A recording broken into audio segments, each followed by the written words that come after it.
කරු ක්‍රිෂ්ණන් කලිච්චෙල්වී මන්ත්‍රතුමිය ඔබට විනාඩි 8ක කාලයක් ලැබෙනවා.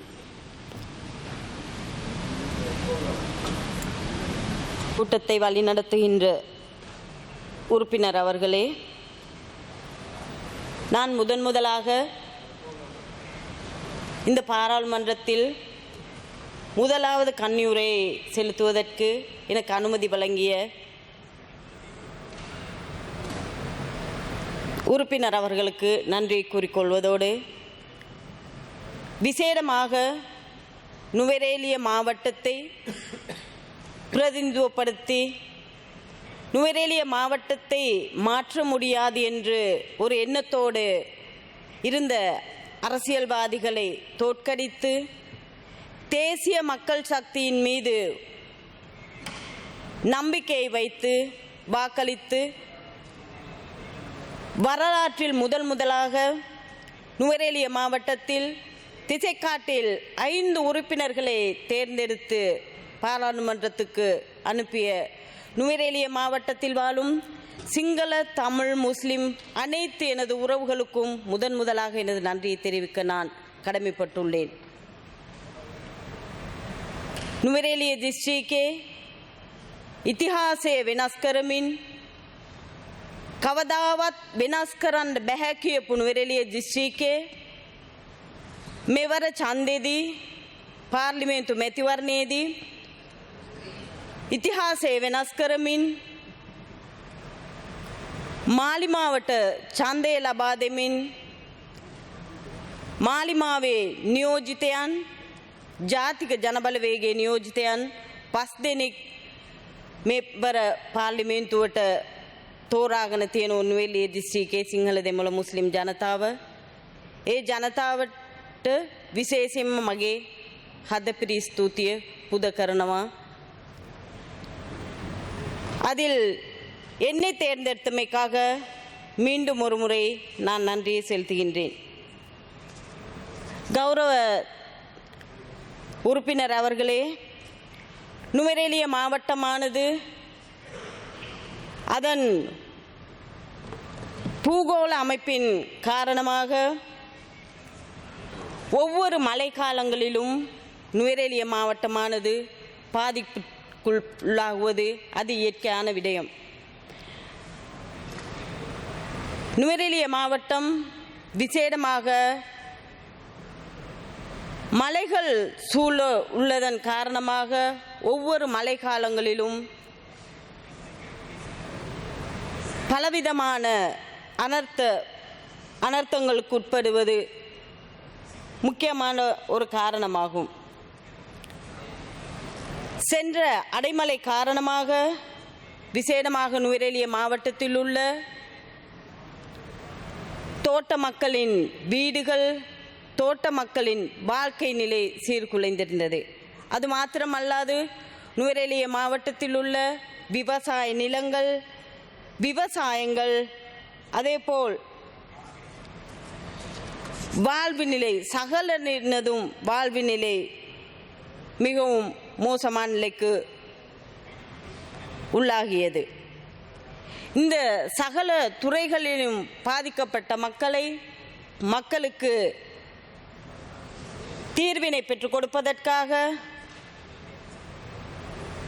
சென்ற 27ஆம் தேதி நுவரேலிய மாவட்டத்தின் பாராளுமன்ற உறுப்பினர்களான எமது 5 பேரும் 28ஆம் தேதி மாவட்டத்தின் அபிவிருத்தி கமிட்டியை கூட்டி எமது மாவட்டத்தின் அபிவிருத்தி கமிட்டி தலைவருடன் அதேபோல் நுவரேலிய மாவட்ட செயலாளருடன் இணைந்து நுவரேலிய மாவட்டத்தில் அனர்த்தத்திற்குட்பட்ட அனைவரினதும் பிரச்சனையை சென்று காண்பதற்காக எமது உறுப்பினர்கள் அனைவரும் அவ்வளவு பிரதேசங்களில் சென்று அனர்த்தத்திற்குட்பட்ட மக்களை சந்தித்து அவர்களுக்கு தேவையான அனைத்து தேவைகளையும் பூர்த்தி செய்வதற்கு எமது தேசிய மக்கள் சக்தியின் உறுப்பினர்கள் அனைவரும் அவர்களின் பிரச்சனைகளை சென்று கண்டறிந்து விசேடமாக நுவரெலியா மாவட்டத்தில் உள்ள விவசாயிகளின் விவசாய நிலங்கள் பாதிக்கப்பட்ட போது அதனை சென்று பார்வையிட்டு அவர்களுக்கு தேவையான சகல வசதிகளையும் செய்து கொடுப்பதற்கு நாம் அனைவரும் எங்களது உறுப்பினர்கள் அனைவரும் முன்னின்று செயல்பட்டோம். அது மாத்திரமல்லாது இந்த பிரதேசங்களுக்கு சென்று பார்க்கும் போது எங்களுக்கு விசேடமாக அறிந்து கொள்ள முடிந்ததுதான் என்னவென்றால், இந்த அனர்த்தங்கள் ஏற்படுவதற்கு சாதாரண மக்களோ அப்படியும் இல்லை என்றால் இந்த மக்களின் நடைமுறையோ அல்ல, சென்ற அரசாங்கங்களினால் அவ்வளவு பிரதேசங்களில் முறையற்ற கட்டிடங்கள், முறையற்ற கால்வாய்கள், முறையற்ற செயல்பாடுகள் தான் இந்த அனர்த்தங்களுக்கு மிகவும் முக்கியமான காரணமாக இருந்தது. நாங்கள் சென்று அநேக மாநிலங்களுக்கு சென்று விசேடமாக நுவரெலியா மாவட்டத்தில் கூடுதலாக அனர்த்தத்திற்குட்பட்ட பிரதேசங்களான கந்தப்பளை, நுவரெலியா, கொத்மலை, டான்சினன் தோட்டம், அதேபோல் மற்ற பிரதேசங்கள் அக்கரப்பத்தன பிரதேசம், ஹட்டன், மஸ்கேலிய, பகவந்தலாவ இவ்வாறான பிரதேசங்கள் தான் கூடுதலாக அனர்த்தத்திற்குட்பட்டது.